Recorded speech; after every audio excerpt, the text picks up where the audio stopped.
एक सेकंड में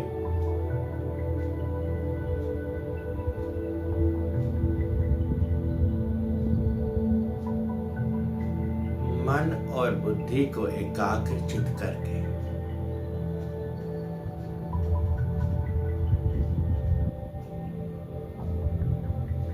अपने आत्मिक स्वरूप में आकर के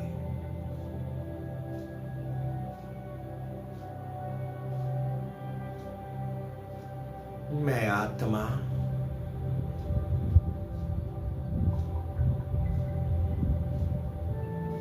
कितना हल्कापन महसूस कर रही हूं।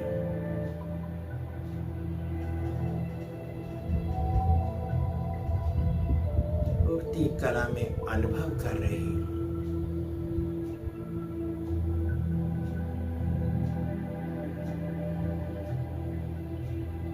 ये मंगल मंगल अमृत वेला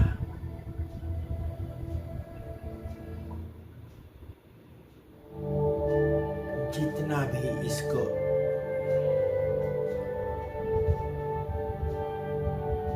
करने का अभ्यास करेंगे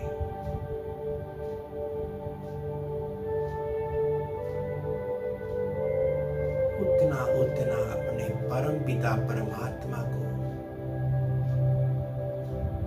बिल्कुल अपने साथ अनुभव करेंगे,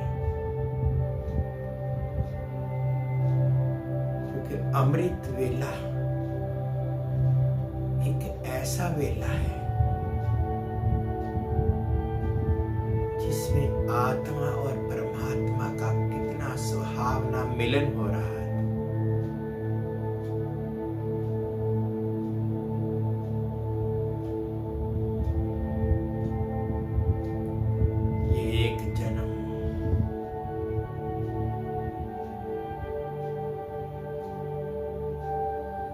ये डायमंड के समान है।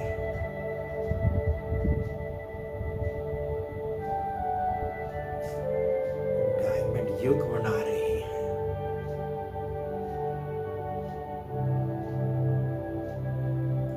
बाबा स्वयं बच्चों को देख करके कितना हर्षित महसूस कर रहे हैं और बच्चे भी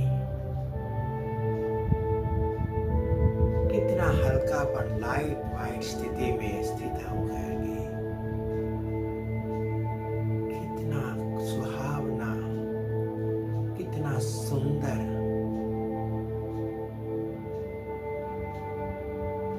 वेला अनुभव कर रहे हैं।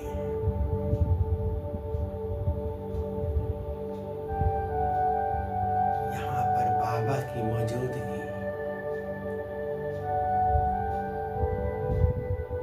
ये दर्शाती है कि बाबा की याद में रहकर जो भी कार्य करते हैं उसमें किसी प्रकार की कोई भी मेहनत नहीं लगती, क्योंकि बाबा बच्चों से मेहनत नहीं कराना चाहते। बाबा अपने बच्चों को कितना प्यार करते हैं। मीठे मीठे बच्चे, कभी सिकिलदे बच्चे, कभी लाडले बच्चे, कभी राजा बच्चे। बाबा सिर्फ आत्माओं से प्यार करते हैं, देह को नहीं प्यार। बाबा कहते ये देह तो विनाशी है,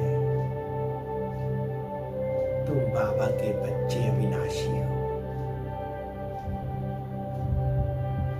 तुम पाठ बजाते बजाते देह भान में आकर के इतनी बुरी हालत में हो गए कि मुझ आत्माओं, मुझ बाप को अपनी आत्माओं बच्चों के दुख देख करके स्वयं आना पड़ा।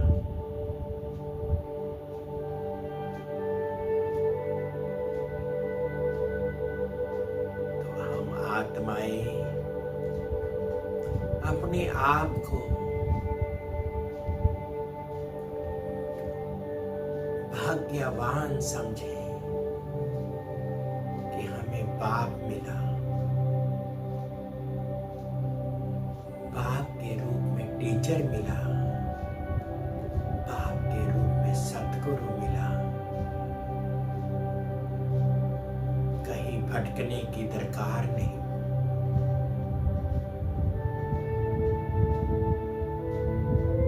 कोई भी देधारी किसी को गति सदगति नहीं दे सकता। एक परमात्मा ही है। सबको पवित्र बना करके इस सृष्टि से स्वयं अपने साथ बाबा लेकर जाने के लिए आए हैं। तो बाबा कहते, बच्चे संपूर्ण पवित्र बनना है, कमल फूल के समान बनना है। तुम्हारे ऊपर इस माया रूपी रावण ने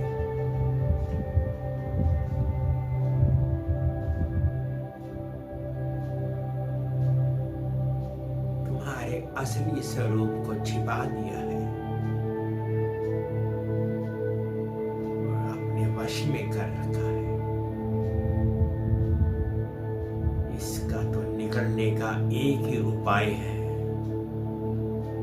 कि बच्चे अपने को आत्मा समझ मुझ बाप को याद कर। आत्मा को कोई बंदिश नहीं बना सकता, कोई बंदी नहीं बना सकता। तुम आत्माएं मुझ परमपिता परमात्मा की संतान हो।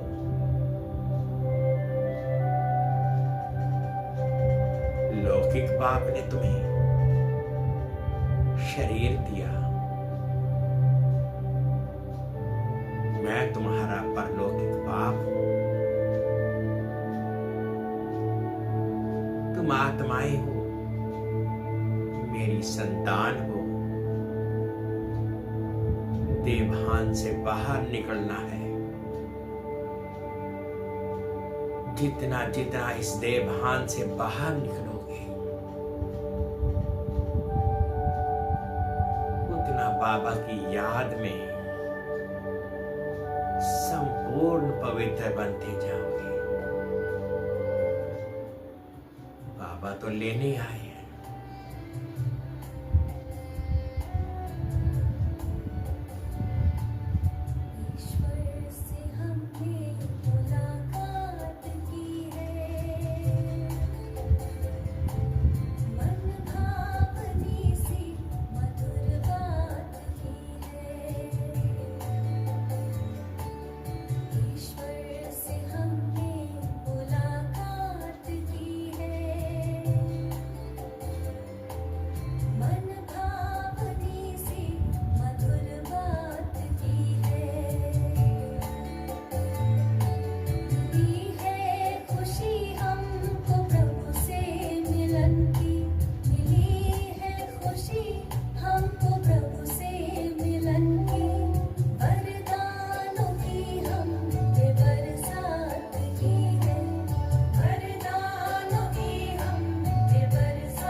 ओम शांति, ओम शांति, ओम शांति।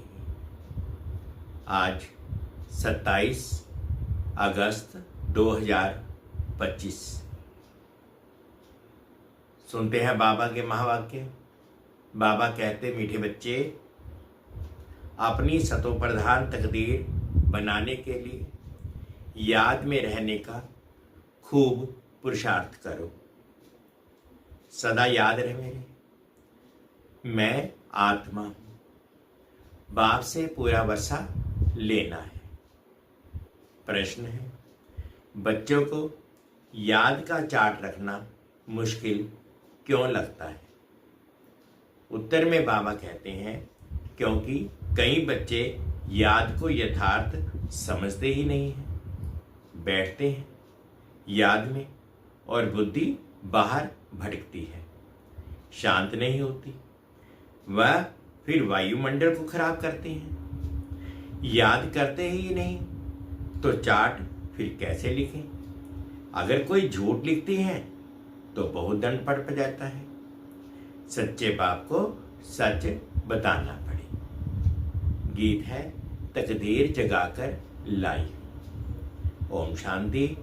रूहानी बच्चों को फिर भी रूहानी बाप रोज रोज समझाते हैं कि जितना हो सके देही अभिमानी बनो, अपने को आत्मा निश्चय करो और बाप को याद करो, क्योंकि तुम जानते हो हम उस बेहद के बाप से बेहद सुख की तकदीर बनाने आए हैं। तो जरूर बाप को याद करना पड़े। पवित्र सतोप्रधान बनने बिगर सतोप्रधान तकदीर बना नहीं सकते। ये तो अच्छी रीति याद करो। मूल बात है ही एक, ये तो अपने पास लिख दो।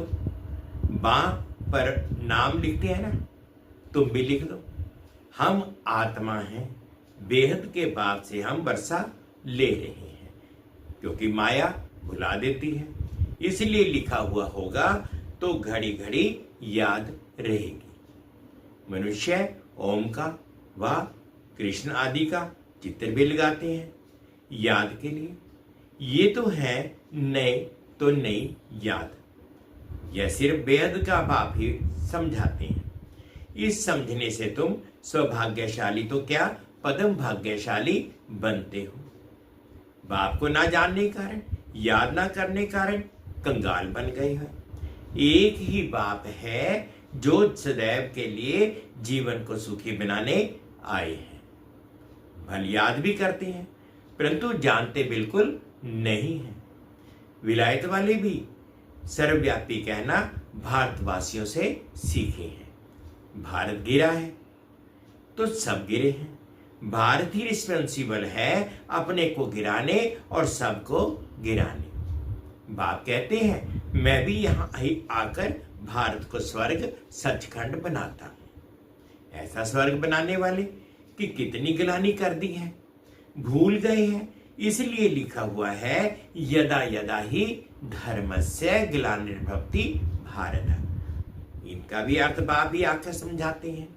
बलिहारी एक बाप की है, अभी तुम जानते हो। बाप आते हैं जरूर, शिव जयंती मनाते हैं, परंतु शिव जयंती का कदर बिल्कुल नहीं है। अभी तुम बच्चे समझते हो, जरूर होकर गए हैं।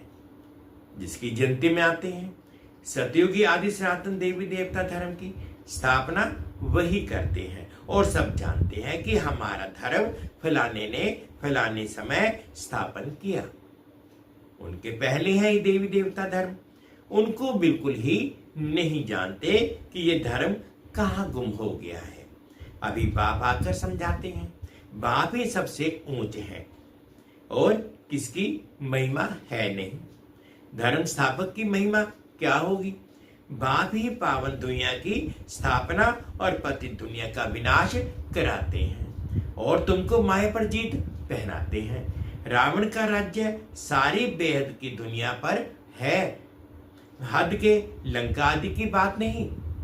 ये हार जीत की कहानी भी सारे भारत की ही है। बाकी तो बाई प्लाट है। भारत में ही डबल सिताज और सिंगल ताज राजाएं बनते हैं और जो भी बड़े बड़े बादशाह होकर गए हैं, कोई पर भी लाइट का ताज नहीं होता है सिवाय देवी देवताओं के। देवताएं तो फिर भी स्वर्ग के मालिक थे ना। अब शिव बाबा को कहा ही जाता है परमपिता पतित पावन, इनको लाइट कहां देंगे? लाइट तब दें जब बिगर लाइट वाला पतित भी हो। वह कभी बिगर लाइट वाला होता ही नहीं। बिंदी पर लाइट दे कैसे, बिंदी पर लाइट दे कह सकेंगे? हो ना सके।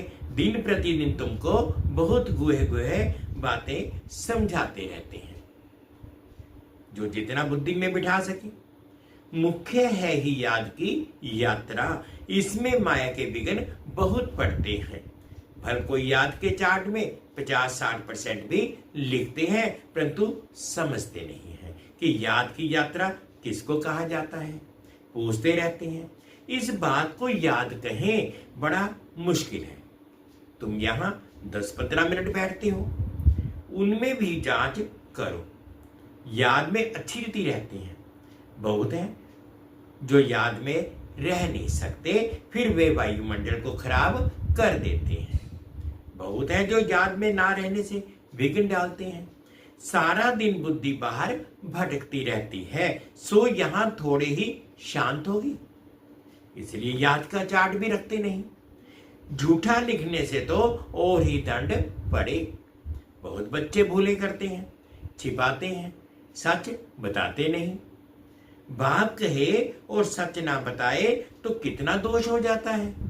कितना भी बड़ा गंदा काम किया होगा तो भी सच बताने में लज्जा आएगी। अक्सर करके सब झूठ बताएंगे। झूठी माया, झूठी काया, झूठा है संसार, है ना? एकदम देहाभिमान में आ जाते हैं। सच सुनाना तो अच्छा ही है, और भी सीखेंगे। यहां सच बताना है। नॉलेज के साथ साथ याद की यात्रा भी जरूरी है, क्योंकि याद की यात्रा से ही अपना और विश्व का कल्याण होना है। नॉलेज समझाने के लिए बहुत सहज है, याद में ही मेहनत है। बाकी बीज से झाड़ कैसे निकलता है वह तो सबको मालूम रहता है। बुद्धि में 84 का चक्कर है। बीज और झाड़ की नॉलेज होगी ना। बाप तो सत्य है, चैतन्य है, ज्ञान का सागर है, उनमें नॉलेज है समझाने के लिए। ये है बिल्कुल अनकॉमन बात। ये मनुष्य सृष्टि का झाड़ है, ये भी कोई नहीं जानते। सब नेति नेति करते गए हैं, ड्यूरेशन को ही नहीं जानते, तो बाकी क्या जानेंगे? तुम्हारे में भी बहुत थोड़े हैं जो अच्छी रीति जानते हैं, इसलिए सेमिनार भी बुलाते हैं। अपनी अपनी राय दो, अपनी अपनी राय दो। राय तो कोई भी दे सकते हैं, ऐसे नहीं कि जिनके नाम है उनको ही देनी है। हमारा नाम नहीं है, हम कैसे देवें? नहीं, कोई को भी सर्विस अर्थ कोई राय हो, एडवाइस हो, लिख सकते हो। बाप कहते हैं कोई भी राय आए तो लिखना चाहिए। बाबा इस युक्ति से सर्विस बहुत बढ़ सकती है। कोई भी राय दे सकते हैं, देखेंगे किस किस प्रकार की राय दी है। बाबा तो कहते रहते हैं किस युक्ति से हम भारत का कल्याण करें, सबको पैगाम देवें, आपस में विचार निकालो, वे लिख कर भेजो। माया ने सबको सुला दिया है। बाप आते ही हैं जब मौत सामने होता है। अब बाप कहते हैं सबकी वानप्रस्थ अवस्था है, पढ़ो ना पढ़ो मरना जरूर है। तैयारी करो ना करो नई दुनिया जरूर स्थापन होनी है। अच्छे अच्छे बच्चे जो हैं वह अपनी तैयारी कर रहे हैं। सुदामा का भी मिसाल गाया हुआ है। चावल मुट्ठी ले आया। बाबा हमको भी महल मिलने चाहिए, है ही अब उनके पास चावल मुट्ठी, तो क्या करेंगे? बाबा ने मम्मा का मिसाल बताया है, चावल मुट्ठी भी नहीं ले आई, फिर कितना उच्च पद पर पा लिया।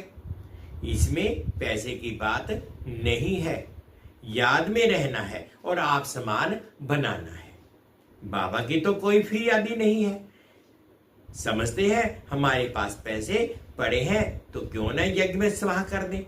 विनाश तो होना ही है, सब व्यर्थ हो जाएगा। इससे कुछ तो सफल करें। हर एक मनुष्य कुछ ना कुछ दान पुण्य आदि जरूर करते हैं।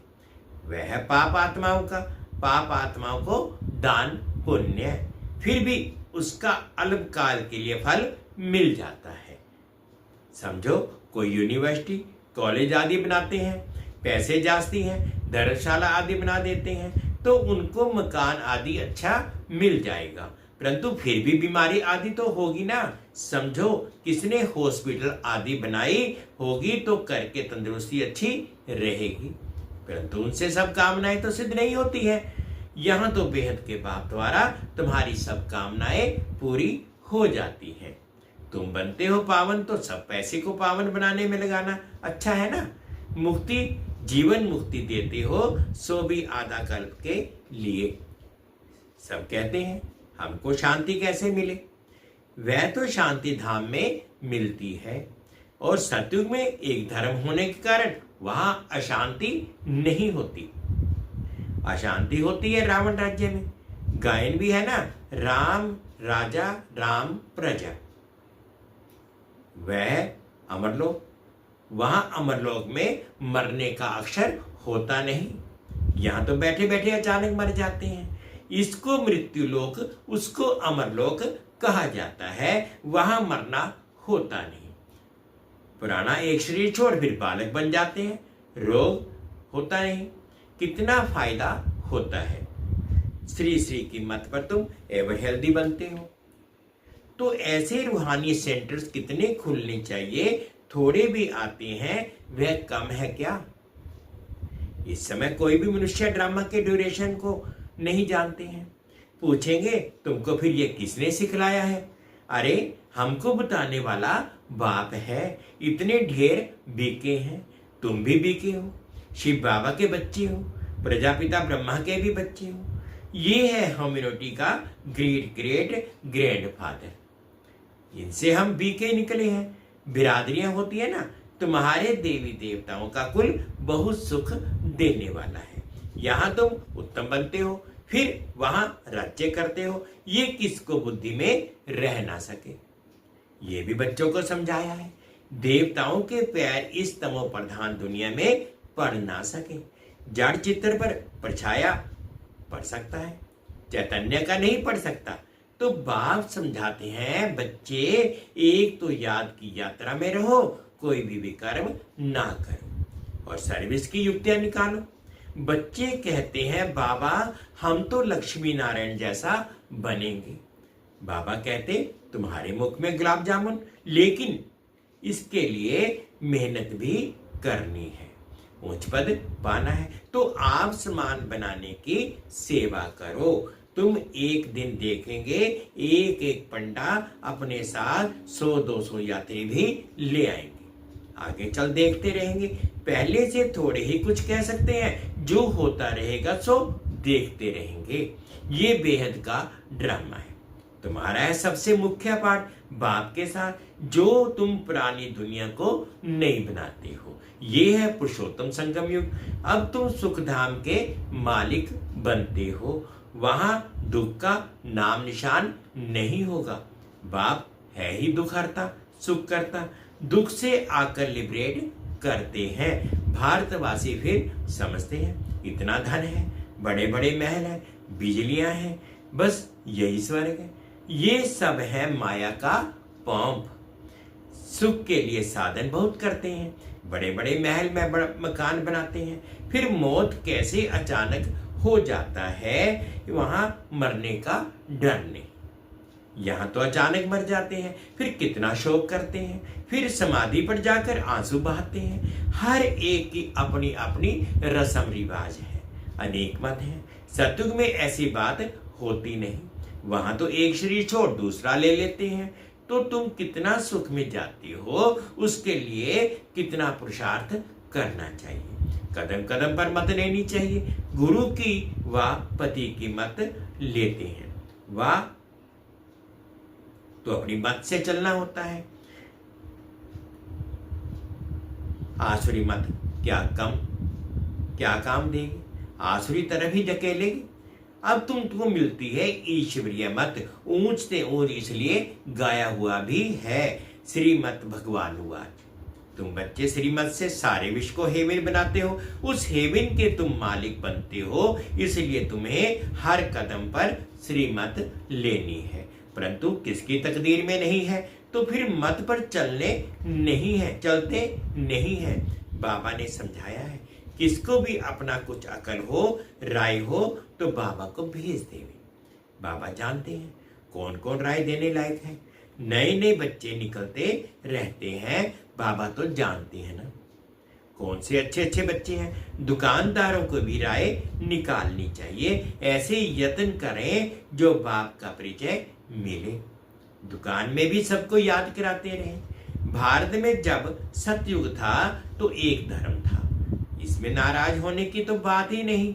सबका एक बाप है। बाप कहते हैं मामेकम याद करो तो तुम्हारे विकर्म विनाश हो जाए, स्वर्ग के मालिक बन जाएंगे। अच्छा, मीठे मीठे से खिलते बच्चों प्रति माता पिता बाप दादा का याद प्यार और गुड मॉर्निंग। रूहानी बाप की रूहानी बच्चों को नमस्ते। हम रूहानी बच्चों की रूहानी माता पिता बाप दादाजी को याद प्यार गुड मॉर्निंग और प्यार भरी नमस्ते जी। ओम शांति, ओम शांति। शुक्रिया बाबा, शुक्रिया। अवधारणा के लिए मुख्य सार में फर्स्ट पॉइंट में बाबा ने कहा, श्रीमत पर चल सारे विश्व को स्वर्ग बनाने की सेवा करनी है, बहुतों को आप समान बनाना है, आसुरी मत से अपनी संभाल करनी है। सेकंड पॉइंट में बाबा ने कहा, याद की मेहनत से आत्मा को सतो प्रधान बनाना है। सुदामा मिसल जो भी चावल मुट्ठी में है वह सब सफल कर अपनी सर्व कामनाएं सिद्ध करनी है। आज बाबा ने मीठा मीठा वरदान दिया, एक बाप दूसरा ना कोई। इस दृढ़ संकल्प द्वारा अविनाशी अमर भव। एक बाप दूसरा ना कोई, इस दृढ़ संकल्प द्वारा अविनाशी अमर भव। जो बच्चे ये दृढ़ संकल्प करते हैं कि एक बाप दूसरा न कोई, उनकी स्थिति स्वतः और सहज एक रस हो जाती है। इसी दृढ़ संकल्प से सर्व संबंधों की अविनाशी तार जुड़ जाती है और उन्हें सदा अविनाशी भव, अमर भव का वरदान मिल जाता है। दृढ़ संकल्प करने से पुरुषार्थ में भी विशेष रूप से लिफ्ट मिलती है। जिनके एक बाप से सर्व संबंध है उन्हें सर्व प्राप्तियां स्वतः ही हो जाती हैं। स्लोगन है, सोचना, बोलना और करना तीनों को एक समान बनाओ, तब कहेंगे सर्वोत्तम पुरुषार्थी। सोचना, बोलना और करना तीनों को एक समान बनाओ, तब कहेंगे सर्वोत्तम पुरुषार्थी। अव्यक्तिशाली है, सहज योगी बनना है तो परमात्म प्यार के अनुभवी बनो। जिस समय जिस संबंध की आवश्यकता हो उसी संबंध से भगवान को अपना बना लो। दिल से कहो मेरा बाबा और बाबा कहे मेरे बच्चे। इसी स्नेह के सागर में समा जाओ। ये स्नेह छत्र छाया का काम करता है, इसके अंदर माया आ नहीं सकती। यही सहज योगी बनने का साधन है। मीठे बच्चे, अपनी सतो प्रधान तकदीर बनाने के लिए याद में रहने का खूब पुरुषार्थ करो। सदा याद रहे कि मैं आत्मा हूं, बाप से पूरा वर्षा लेना है। गीत है, तकदीर जगाकर आई हूं मैं।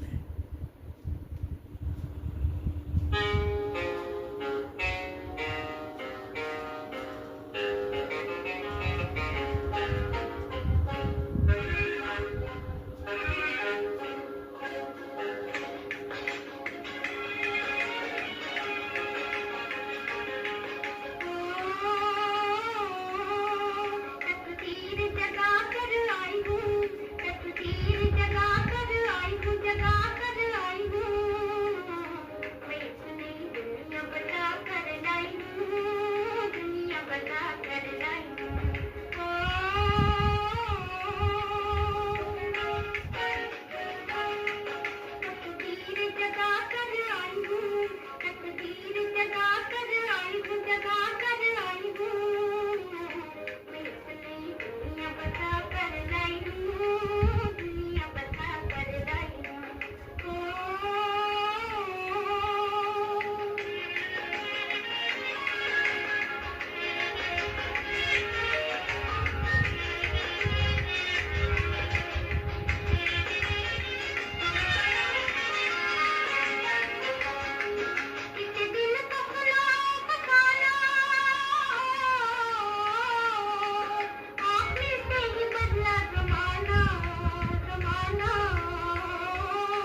ओम शांति, ओम शांति।